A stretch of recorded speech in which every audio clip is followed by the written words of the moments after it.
Cada uno tiene su forma de agarrar la guitarra y para eso no hay profesión. Eso dijo Carlos Santana, el más famoso rockero mexicoamericano que irrumpiera en el escenario de Woodstock en aquel lejano 1969.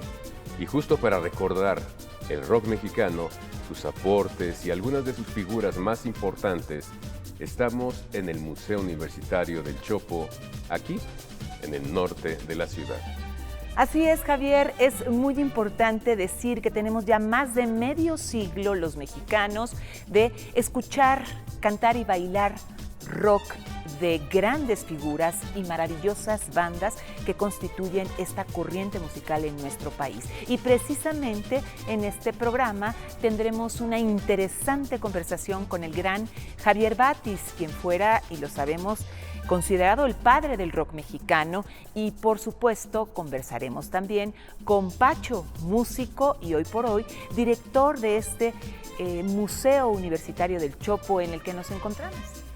Óscar Helguera dará cuenta del rock en español de los años 80 y Óscar Cortés nos va a acercar en Novedad de la Patria al colectivo Resonante. Así es, Javier, y tendremos también en México, en 100 Objetos, a nuestra compañera Norma Guzmán, que nos va a contar la historia detrás del famosísimo bajo de Paul McCartney, que es propiedad de un mexicano. Todo está listo. Acompáñenos. Comenzamos con la X en la frente.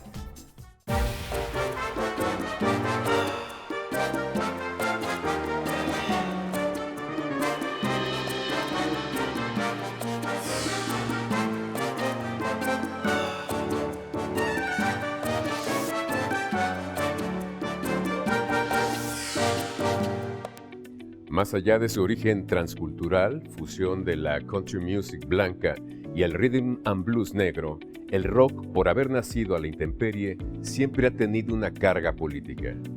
En México, entre los 60s y 70s, la política y el rock son dos potentes indicadores. La represión del 68 y el 71 son el marco del Festival de Avándaro. La conclusión es obvia. Los jóvenes no están de acuerdo con el establishment y lo muestran con marchas y conciertos. Hay más ejemplos. Cuando el presidente Zedillo quiere atrapar al subcomandante Marcos y acabar con el EZLN, también prohíbe los conciertos al aire libre.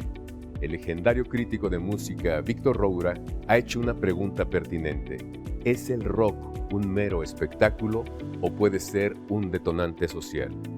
La escritora María del Carmen de la Pesa recupera la pregunta, pero también la respuesta de José Agustín.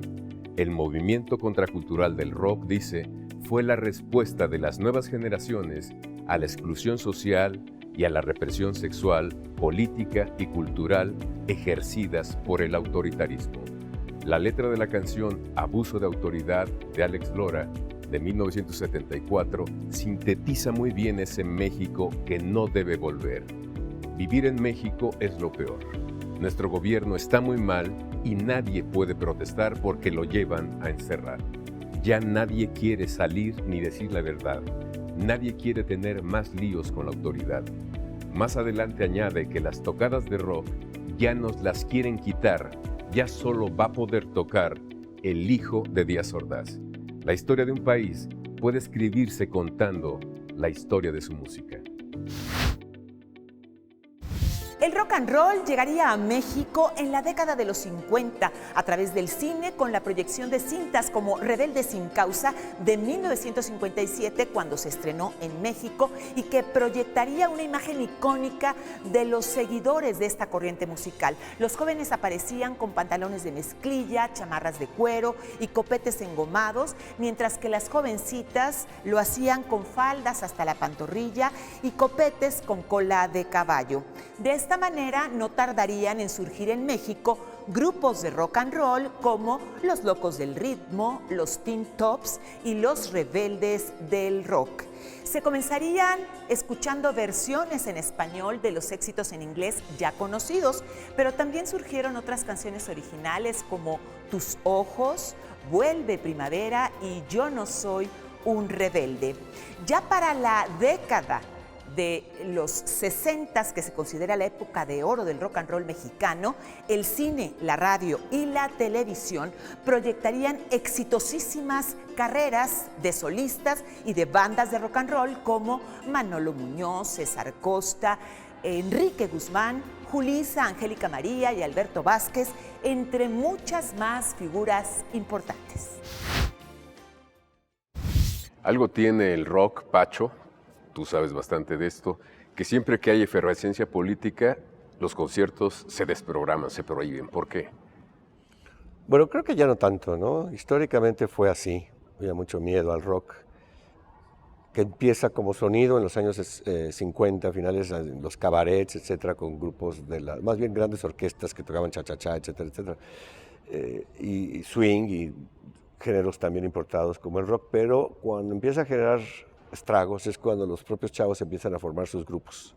En una época de grandes autoritarismos en el régimen posrevolucionario, y entonces se le tenía mucho miedo a que hubiera actitudes disolventes de la unidad familiar y el régimen patriarcal mexicano. Sin embargo, al mismo tiempo el Estado y sobre todo las empresas lo promovían, claro, un rock and roll light, ligero, pero es a partir de Avándaro que empieza un miedo todavía mayor. Sobre todo porque en Avándaro, que era una carrera de autos que terminaría o se amenizaría con un concierto rock, llegó demasiada gente, pero además llegaron las clases bajas, porque lo que acabo de decir eran sobre todo grupos de clase media alta, que tocaban a principios de los 60, pero ya con Avándaro, que es la psicodelia, llega un público también de popular, y eso es lo que también exacerbó los miedos de las autoridades y las buenas conciencias, y desde entonces ha sido así. Se le ha perseguido durante todos los años 70, durante los años 80 y parte de los 90 también. Recientemente hay mucha mayor tolerancia, ¿no? También ya hay mucho más lugares donde tocar, bares, etcétera, cafés, y desde luego los grandes festivales, ¿no? Y los grandes festivales no atentan, digamos, contra parte del espíritu del rock, porque son grandes empresas, grandes negocios que van luego por otro camino, ¿no? No sé si contra el espíritu del rock, porque el rock surge de la mano también de las grandes empresas discográficas desde el principio. Desde luego, dentro de esos ecosistemas de corporativos o de grandes empresas, ha habido grupos de rock muy contestatarios y públicos y comunidades, lo que se llamó contracultura, ¿no? Entonces, el rock siempre ha estado como entre la protesta, la contracultura y la mediatización corporativa, ¿no? Hoy en día, pues lo que pasa es que a nivel global existe lo que llaman festivalitis, ¿no? Entonces ya se descubrió que es un gran negocio y hay festivales masivos en todos lados y la gran mayoría controlados por unos cuantos corporativos, ¿no? Aunque hay tantos festivales en el mundo que hay distintos corporativos o empresas o empresarios o gestores promoviéndolo. Sí es otra lógica, es una lógica más de mercado, de gran mercado, comparado con venues o enclaves como el CBGB en el Lower East Side, que era el barrio bajo de Nueva York de los años 70, donde vivían artistas, escritores y rockeros, etcétera, migrantes, gente queer.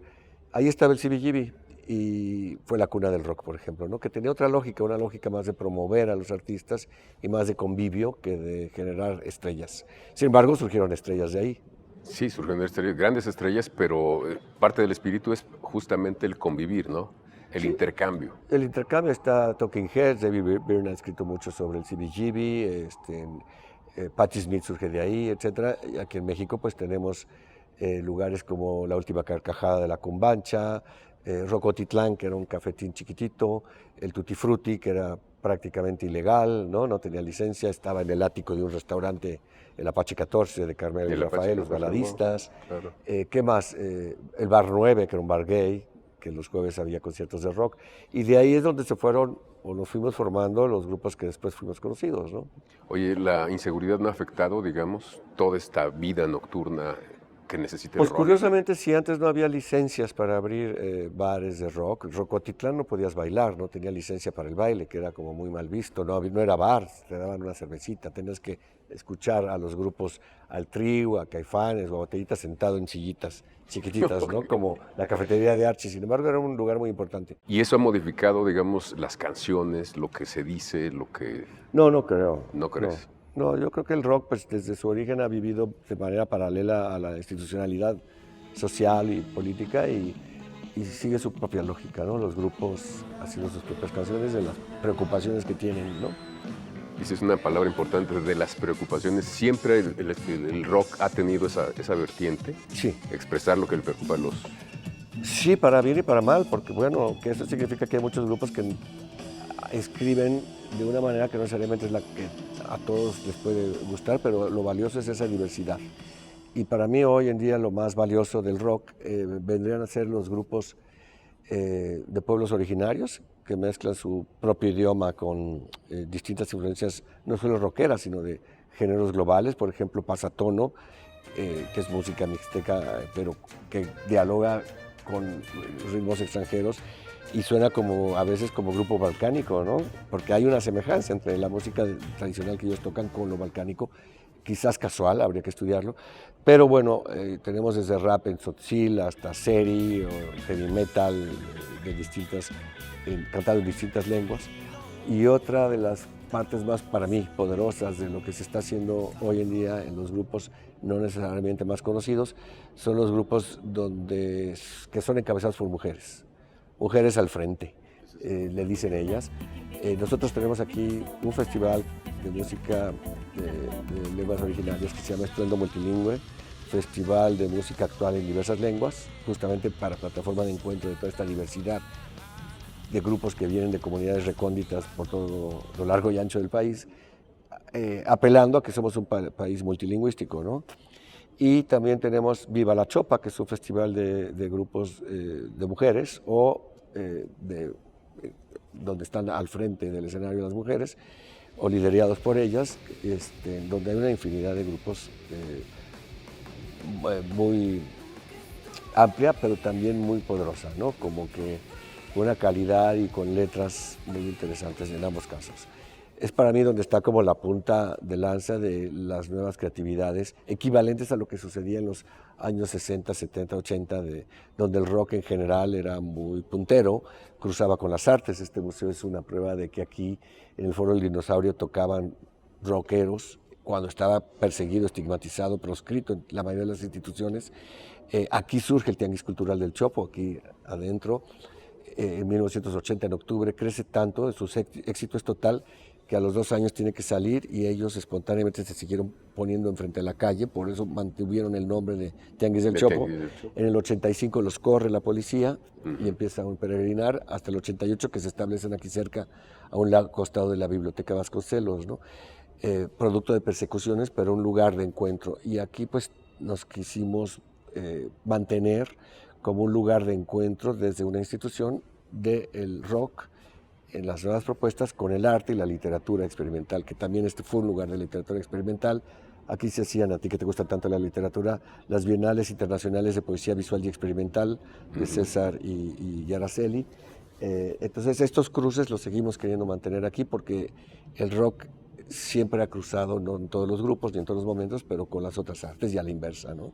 Y lo novedoso que me estás diciendo es que la presencia de la mujer es fundamental, es la punta de todo este movimiento. Sí, sí.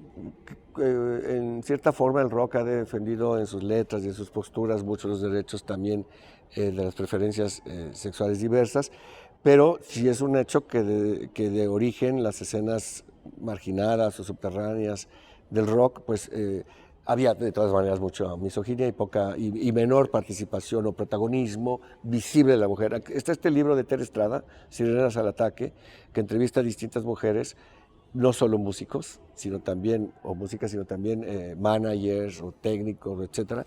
Entonces la presencia de la mujer ha sido muy fuerte a lo largo de toda la historia del rock mexicano, más no siempre visible. Eso es lo valioso de este libro. Sí. Claro. Los visibles siempre han sido los cantantes varones, y hoy en día, pues ya, no hay que decirlo, hay un empuje tremendo de las chavas, y pues por eso tenemos este festival, Viva la Chopa, pero no somos los únicos. Creo que en todo el país la presencia de las mujeres en todos los géneros musicales es portentosa, por fortuna. Por fortuna. Muchísimas gracias. Y muy gracias. crítica y muy reflexivas. Totalmente, Obviamente. Nos están haciendo ver, digamos, el mundo con un giro. Pues sí. Para percibir las cosas de otra manera. Así es. Y lo mismo las nuevas músicas de los pueblos originarios en distintas lenguas, ¿no? Así es. Gracias, Pacho. A ti, saludos. Seguimos aquí con la X en la frente. En la década de los 70, el rock recibió una fuerte presión político-social y particularmente en el mercado hispanoparlante, ya que en la España franquista había una fuerte censura para cualquier tipo de producción musical, mientras que en Sudamérica, en los regímenes militares, se impondrían grandes prohibiciones, particularmente en Argentina y Chile, para todas aquellas canciones producidas por bandas o cantantes considerados subversivos. En aquel México también hubo una gran prohibición del rock a nivel mediático, y todo ello producto del efecto del Festival Avándaro, en el cual se reunieron 250,000 jóvenes mexicanos que cantaron y celebraron por 2 días a las bandas de aquel entonces. Esto fue considerado una seria amenaza para el entonces régimen presidencial de Echeverría, quien implementaba una llamada y conocida guerra sucia. Por eso nos vamos ahorita con el reportaje, en donde nuestro compañero Óscar Helguera nos cuenta del rock mexicano de la década de los 80s. El rock en español ha vivido momentos realmente complicados y parece que uno de los más álgidos fue después del Festival de Avándaro. El Festival de Avándaro se presenta en la historia como un triunfo del rock mexicano, ¿no? Para muchos, no lo dudo, ¿no? Pero de otro lado, para muchos que estábamos un poquito ahí más morros, etcétera, y que lo vivimos como colateralmente, pues a mí me pareció atole con el dedo para los jóvenes. Es decir, acababa de pasar el 68, acababa de pasar el 71, el Jueves de Corpus, ¿no? Y Festival de Avándaro, ¿quién lo organiza el Festival de Avándaro? Luis de Llano. Algunos conciertos no resultaban como se esperaba y crecía la mala fama del rock. Un poquito después viene Queen, y a Freddie Mercury le zorrajan un tecatazo en la jeta, ¿no? El rock nacional se refugia en un movimiento underground. Espacios que eran absolutamente, digamos, irregulares, entre comillas, ¿no? Empiezan a surgir muchos grupos nuevos, pero aún faltaban espacios para vivir el rock en directo. Vimos esa necesidad, o sea, nosotros decíamos, híjole, ¿dónde tocamos? Hay que inventarnos un espacio para tocar. Y nos inventamos Rocotitlán, ¿no? Y ya había una escena, ¿no? Estaba Rockstock también, ¿no? Había un movimiento, después se forma, aparece el Look, la última carcajada de la cumbancha. Fundamental, porque cada uno tiene un perfil, ¿no? Y así, con nuevos espacios y una oleada internacional en los años 80, el rock en México cobra un nuevo aire, influenciado por el rock español y argentino. Está prohibido, en Rocotitlán está prohibido cantar en inglés, excepto Javier Batis, por su condición fronteriza. Las grandes bandas de los años 80 siguen vigentes. El movimiento de rock en tu idioma fue un parteaguas para la industria musical nacional. Pero queríamos, en realidad, escuchar un rock que tuviera que ver más con nuestra cultura, es decir, con nuestra realidad concreta. El rock pareciera perder adeptos, quizá entra ya en el negocio de la nostalgia. ¿Y usted qué opina? ¿Le gusta el rock? ¿Cree que está muriendo? ¿O, como decía Miguel Ríos, es un boomerang? El rock es un boomerang. Más de 30 músicos legendarios del rock mexicano se reunirán para tocar con la banda Resonante, un proyecto que tiene como propósito rescatar los sonidos de la memoria colectiva. El rock en general, pues definitivamente fue un despertar de las generaciones más jóvenes, y esto pues fue algo mundial, ¿no? Y por supuesto México no fue distinto en ese sentido. El rock mexicano nació en la década de los 50. Empezó siendo imitativo y con el paso del tiempo tomó su propia personalidad. Inclusive, a partir de la década de los 80, comenzaron las agrupaciones a comprometerse con causas sociales. Y todas las bandas de pronto parecían necesitadas de contribuir a un cambio social radical y a un cambio cultural también muy importantemente, a favor de los pueblos indígenas, por ejemplo, ¿no? Esa generación de músicos contribuirá con Resonante. Bueno, pues Resonante es un colectivo de músicos que nos juntamos por gusto, Nos juntamos por una necesidad de escucharnos otra vez, de tocar esas canciones que creemos que quedaron en el imaginario de la gente.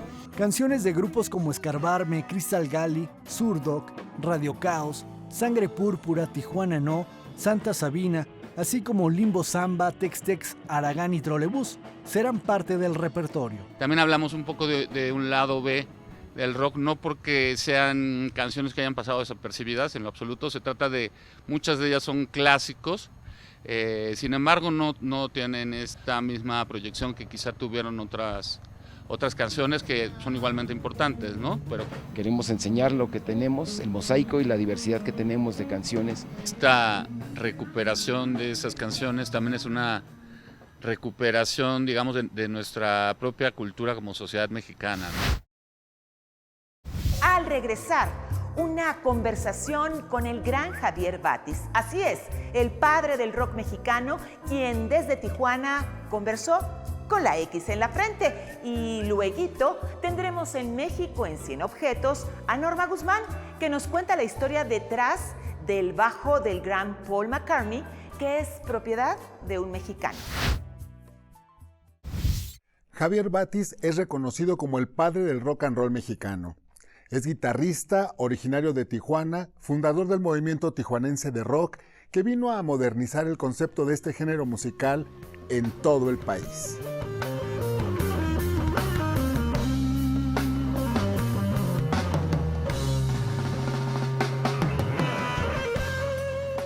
Bueno, la verdad es que yo empecé cantando música ranchera de Pedro Infante, Jorge Negrete, Antonio Badú, Antonio Libriesca, Cuco Sánchez, o sea, era toda mi gama de artistas de los que yo cantaba, ¿no?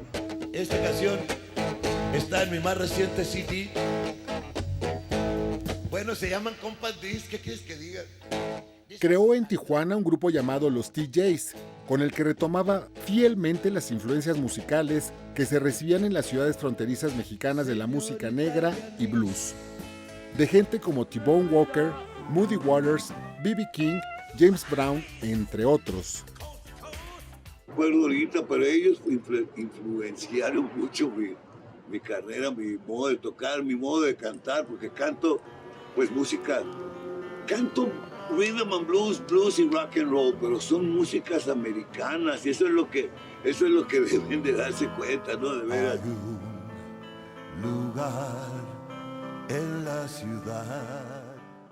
Entonces, American music, you gotta speak English, you gotta know what you're saying, because otherwise you're gonna be baby, can you try it? Y a muchos de los artistas, a muchos, les pasa que no saben hablar inglés.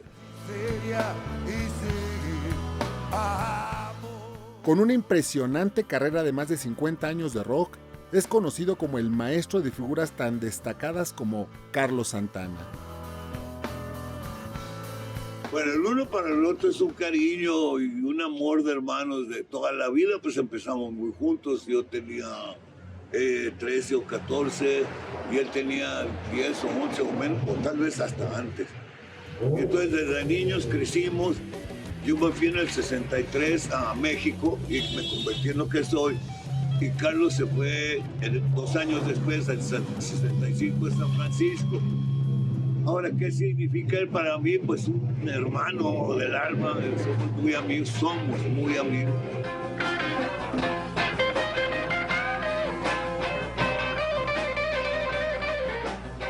Con Javier Batis se gestó en México el primer movimiento de rock auténtico en nuestro país y por ello, su figura inspiró el nacimiento de una serie de grupos y bandas que vivirían el sentido contractual que proponía el rock a nivel mundial. Entre ellos, la de los Three Souls on My Mind de Alex Lora a finales de los 60. Voy a platicarles lo que me pasó. El que quiera que oiga y el que no, pues no. Yo no llegué a donde estoy, que tengo una calle, esta calle se llama Javier Batis. Ahí está el anuncio en la esquina. No llegué a 59 LPs.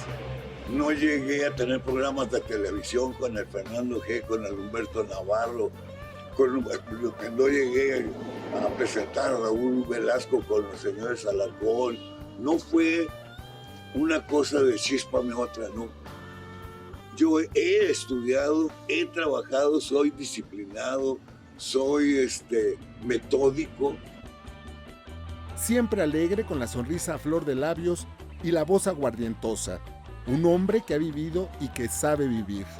Batis es la esencia, el guardián del sonido callejero, de la música que hace décadas se filtró hacia su alma, desde los bares de Chicago y Delta del Mississippi. Ahora vamos con Norma Guzmán a México en 100 objetos.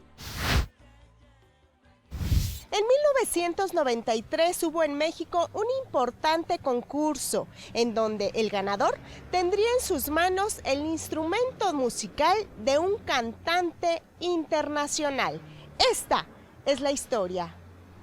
Era la década de los 90 cuando en la radio salió un reto. Entre los radioescuchas tenían que contestar una serie de preguntas y hacer un seguimiento puntual para recolectar sellos.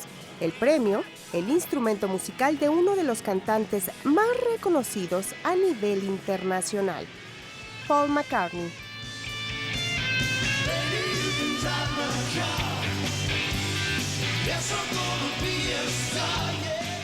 Todo sucedió a partir de que viene por primera vez Paul McCartney a México a dar un par de conciertos en lo que se llamaba entonces el Autódromo Hermanos Rodríguez.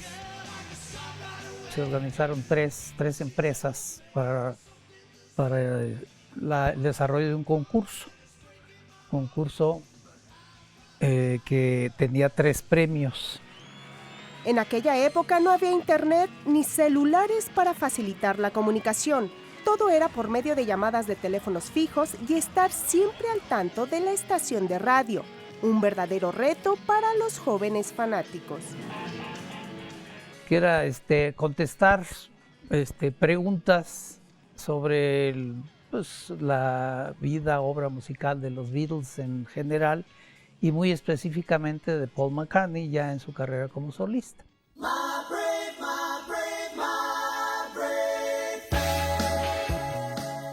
Aún permanece guardado en su estuche original. La firma de Paul McCartney está intacta, tal como los recuerdos del ganador del primer lugar. Yo he sido fanático del grupo desde sus inicios. Soy como dicen, fan de primera generación. Yo tenía 13 años cuando los oí por primera vez en una rocola enfrente de la Prepa 7 donde estaba yo. Un recuerdo imposible de borrar, una aventura que se debe contar y un objeto digno de conservar. Pero pienso que sí es como para conservarlo toda la vida y dejársela a mis hijos y ya ellos que hagan lo que quieran con ella, pero sí de alguna manera se convierte en eso, invaluable.